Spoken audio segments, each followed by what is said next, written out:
تيقولوا ناس زمان الوجوه مراية القلوب.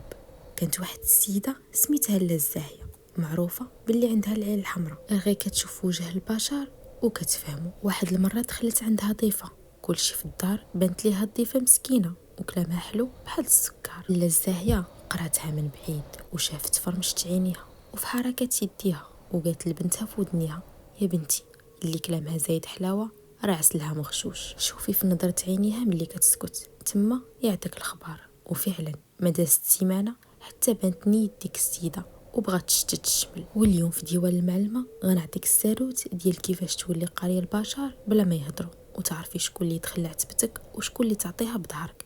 ارخي ودنك وتعلمي تشوفي بقلبك قبل عينك. بزاف ديال العيالات كيتخدعوا في المظاهر، كيشوفوا وجه ضاحك كيسحب لهم قلب صافي، ولكن الخبره كتقول لنا بلي الضحكه الصفراء اللي ما كتوصلش للعينين هي علامه ديال المجامله مغشوشه. المراه اللي ما كتقراش ما وراء الكلمات كتولي صيد ساهل للقيل والقال، والناس اللي كيبغيو غير مصلحتهم. تعلمي يا لاله بلي الهضره كلشي كيعرف يزوقها، ولكن لغه الجسد ما كتعرف تكذب. 3 ديال القواعد ديريهم بين عينيك. القاعده الاولى: العين هي باب الروح. شوفي في بنادم هو كيهضر معك، الا كانت عينيه كتهرب وكترمش بزاف ملي كيسول على خصوصياتك عارفي باللي كاينه صح. هو تعرفي تفرقي بين نظره المحبه اللي فيها الدفى ونظره الحسد اللي فيها شراره مخبيه ورا ديك الابتسامه. القاعده الثانيه: النباهه في نبره الصوت. الودن حتى هي كتقرا الوجوه، اللي كيتبدل صوتها ملي كتشوف نعمه عندك او اللي كتهضر بنبره فيها التمنين عارفي باللي قلبها عامر. الكلمه اللي خارجه من القلب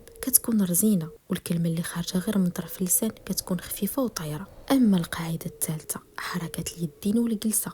المراه اللي جالسه مربع يديها ديما راها حاطه حاجز بينك وبينها، والمراه اللي كتمسح في وجهها بزاف وهي كتعاود لك شي حاجه راه مخبيه اكثر من اللي كتقول. تعلمي تكوني قناصه ديال التفاصيل الصغيره، تما كاين الصدق. وبغيتك غير تعرفي باللي هاد العين الثالثه ماشي هي سوء الظن، بل هي حمايه ليك ولدارك. وخدي مني هاد الحكمه ميزان: الوجه يعطيك الخبر قبل ما ينطق البشر. لا تغرك الضحكه الصفراء، راه موراها 100 عتره.